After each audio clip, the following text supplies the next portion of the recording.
Hello and welcome to Living Right with Chris.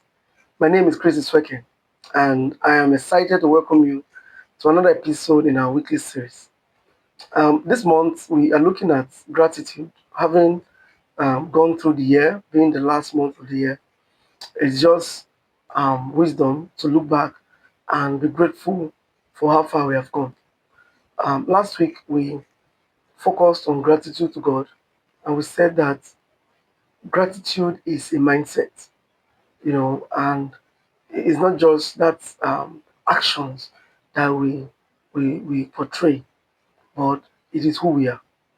So for this week, we are considering gratitude for personal growth.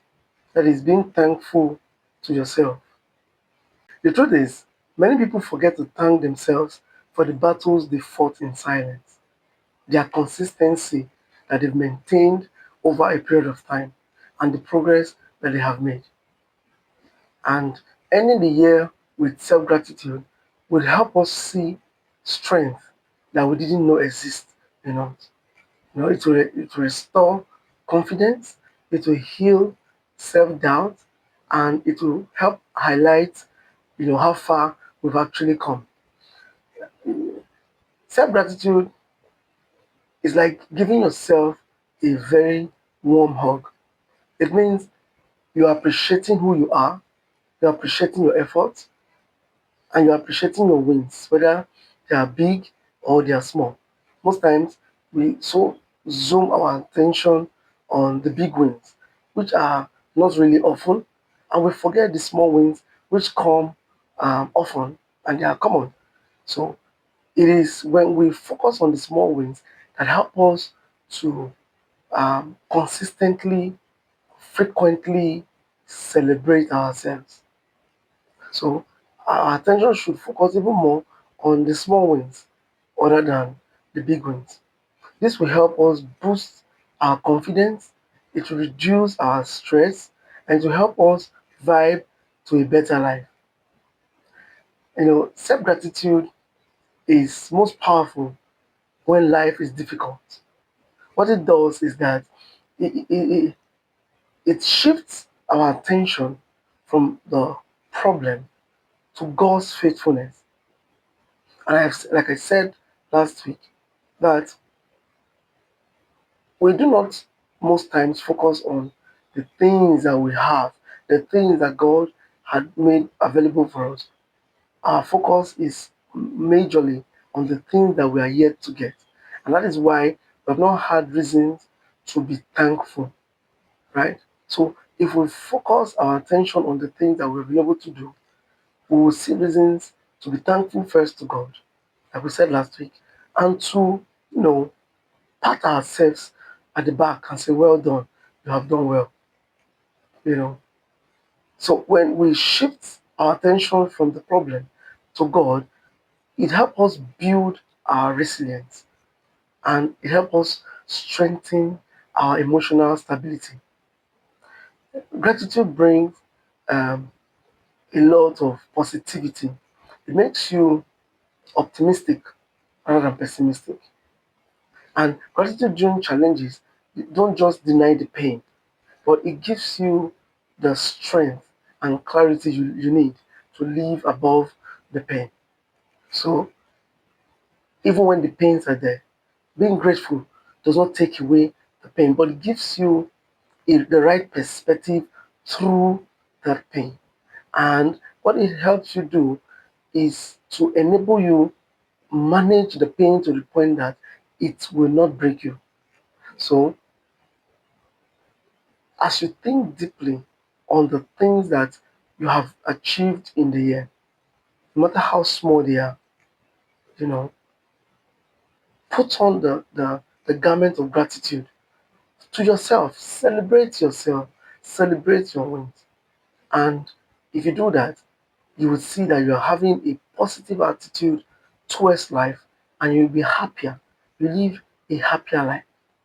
So for this week, the task I want us to do: one, let us list 5 personal victories, one emotional victory, one spiritual victory, one financial victory, one academic victory, and one relational victory that you've had, in the course of the year. That won't be hard to do. Just one, you know, list them. And secondly, celebrate small improvements. Those tiny wins, like making a good meal, like finishing a task. You had a task to finish a book in 1 month or in two, and you did. Celebrate it. Not only major achievements, we should learn to, even focus more on those tiny wins that we've had in the course of the year. And also, this week, we should speak positive affirmations that are grounded in faith and purpose. Something like, I am proud of who I am becoming. Just speak positively to yourself this week. Also, do a simple self care action as a reward for all the things that you have done. Set that time to rest as a reward for, your achievement for the year. Journal your thoughts, write it down. Get a book and a paper and begin to, journal all of the things that you have achieved, no matter how small. Write them down. And um, looking at it alone, you find reasons to pat yourself at the back and say, well done, you've done well. And then to thank God also. All right. And also document your process. As you're writing down, um, you're journaling your thoughts, you are chronicling your process. Write your wins, write your struggles, write your daily failures. This will help you understand your process. Because, like I have said in previous teaching, that we celebrate the process even more than the, the outcome. Because the process that leads to the outcome matters most, than the outcome. Because if the process is wrong, then the outcome is wrong. So, your process and your progress over time, you account more than even the outcome that you finally get at the end of the day. So finally, be kind to yourself even when you mess up. You notice that everyone do mess up at one point or the other in their life.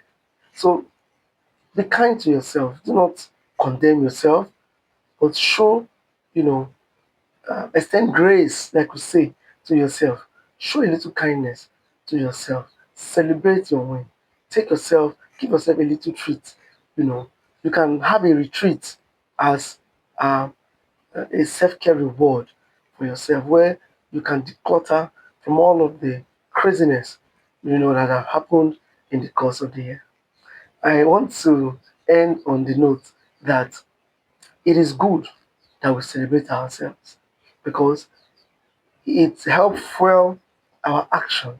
It help fuel our passion for, doing the things that we ought to do and doing it right. I want to thank you for always being here. I want to celebrate you. I want you to, if you are new here, you know, subscribe to this channel, give a thumbs up to this video, and share this video with your friends and family, and call them to come and learn, from the wealth of wisdom on this platform. Until next week, it is bye for now, and do have a wonderful week.